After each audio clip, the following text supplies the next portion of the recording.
Welcome to Jahtell Movies. And please guys, don't forget to like, subscribe, and leave a comment on the next movie you would like to recap. Pulp Fiction.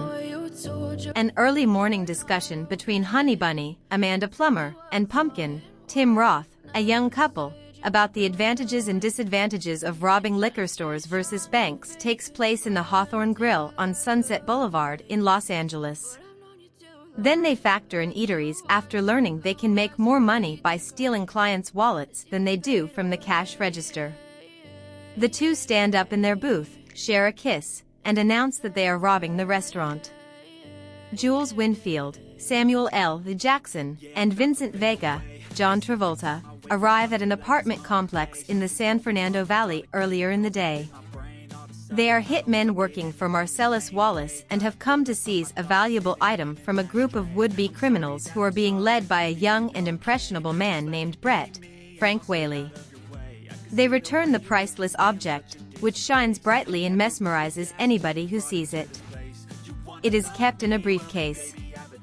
Before he and Vincent put Brett to death, Jules recites what he claims to be a verse from the Bible, Ezekiel 25 verse 17.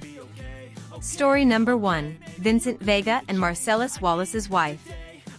Marcellus Wallace, Ving Rhames, hires boxer Butch Coolidge, Bruce Willis, to stage a match in his strip club. Even though they just returned from the valley, Jules and Vincent are dressed in exercise clothes instead of the suits they were wearing earlier in the day when they arrive. Vincent visits the pub and runs into Butch as Jules goes to the men's room. The men quickly grow to dislike one another. Before Butch can respond to Vincent's slur, Marcellus calls Vincent over and embraces him. Vincent is tasked with entertaining Marcellus' wife Mia, Uma Thurman, before he leaves town that evening by taking her out to dinner. Vincent is concerned because there are rumors that Marcellus severely hurt another associate, Antoine, who he thought had been inappropriately friendly with Mia. He stops by Lance, Eric Stoltz, his drug dealer, and purchases some premium heroin before picking up Mia.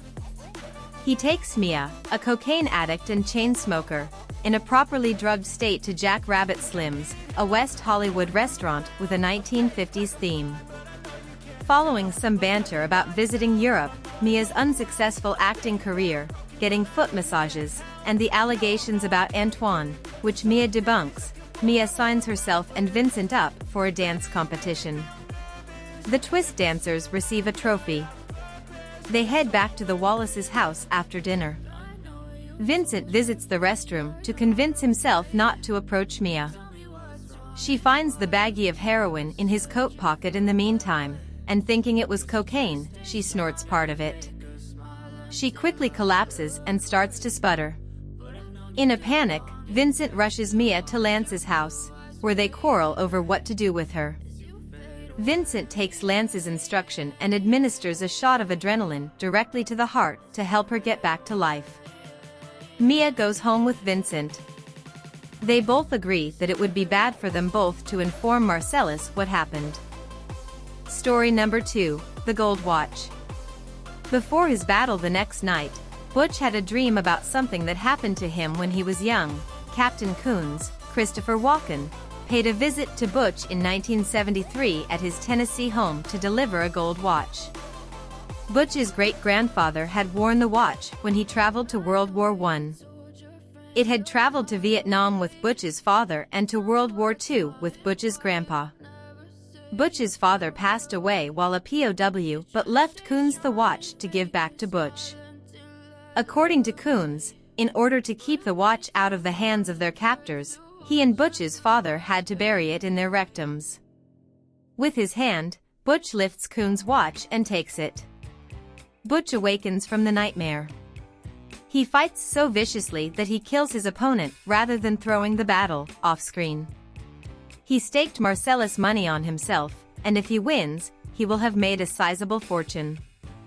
Butch strikes up a conversation with Esmeralda, Angela Jones, the cabbie he is riding with, and she discloses that she is aware that he is the boxer who murdered his opponent.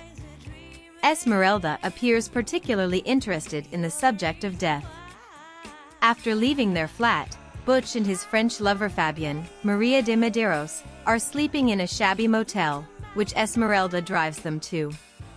They will leave the country in the morning after traveling to Butch's hometown of Knoxville, Tennessee, to collect their riches. Butch's most prized possession, the gold watch, was forgotten as Fabienne was leaving the following morning.